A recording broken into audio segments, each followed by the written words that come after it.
Welcome to HortTube. My name is Jim Putnam.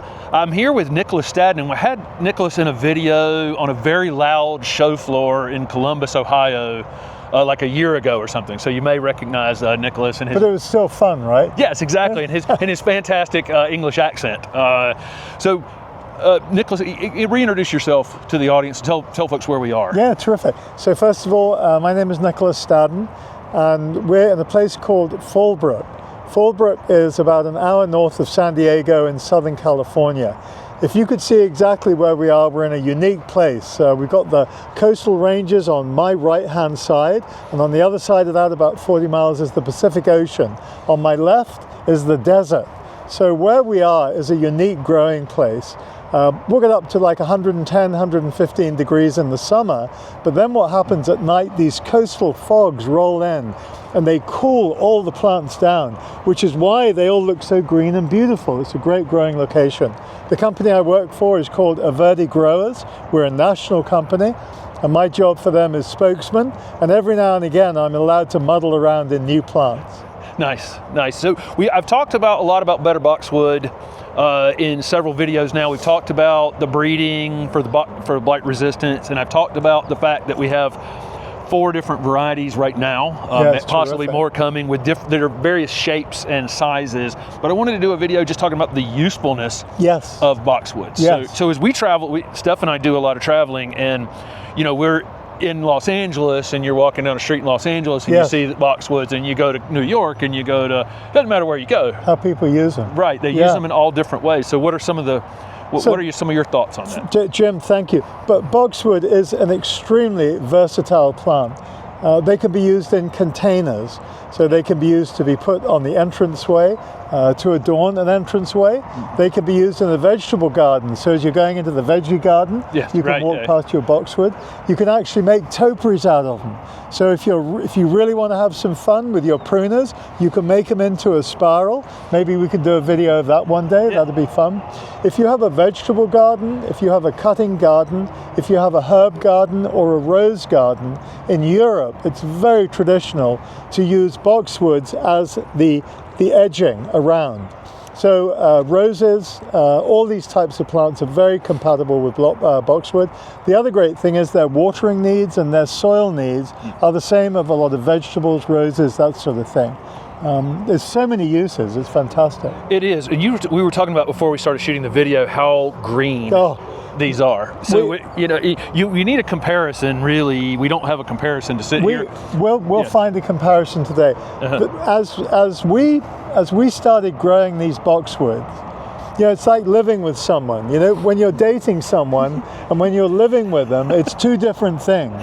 So when you're living with these boxwoods, you really learn about them.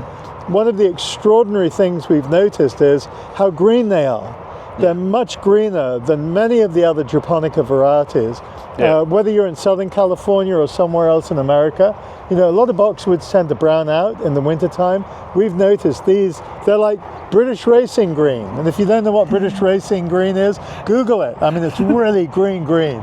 Yeah, so you're doing Babylon Beauty, which is kind of the lower moundy one, slightly wider than the tall, and then you're doing Skylight, which is behind the camera. Skylight's just kind of naturally upright and narrow. So it might fit those containers you were talking about. Perfectly.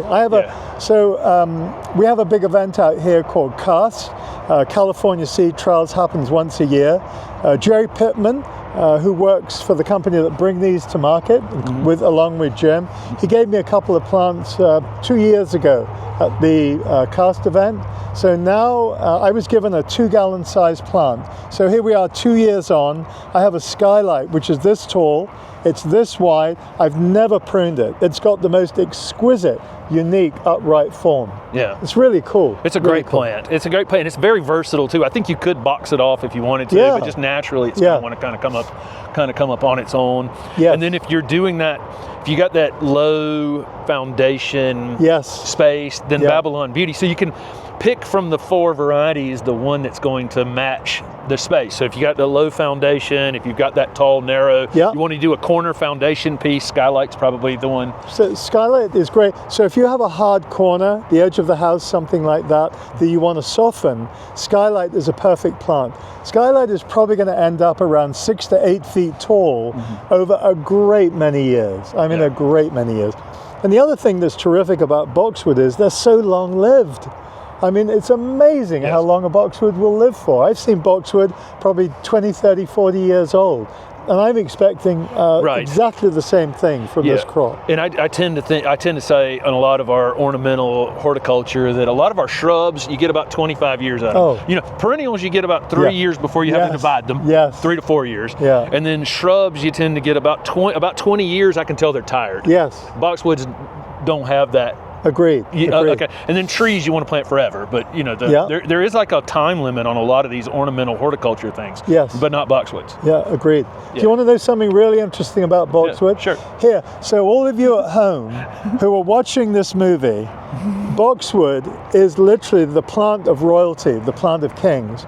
You go back into biblical times and the times of the pharaohs, wherever it might be, it's amazing how many boxwoods, pieces of boxwoods, especially around Europe, have been found in the tombs of the kings and the queens, right? It was actually associated with royalty. And they took cuttings or pieces of boxwood with them, so hopefully they could take them on to the next world and replant them wherever that might be. So, you know, boxwood is not a ho-hum plant. It's a terrific plant, very versatile, you know, with the new blight resistance, extraordinarily disease resistant. It's a great program. Nicholas, let's flip one of these over and take a look at what somebody should look for when they're looking for a healthy plant. Terrific. Never be afraid to ask to see the root system when you're purchasing your plant. Very important. So what's really interesting, Jim, can I give you this? Yes. What's really interesting is, look how beautifully rooted they are. So when you're identifying your plant at the garden center and you want to look at the roots, seriously, ask your local garden center employee to help you. Now, if you look really carefully, you can see some little yellow balls in there. Those little yellow balls, they're slow-release fertilizer. So you've got enough slow-release fertilizer in our crops to last you about 6 months. All these slow-release fertilizers are heat and water sensitive. So during the warm summer weather and when the plant is masked, that's when they release their fertilizer. In the wintertime, they won't release it. That's the type of root system you need.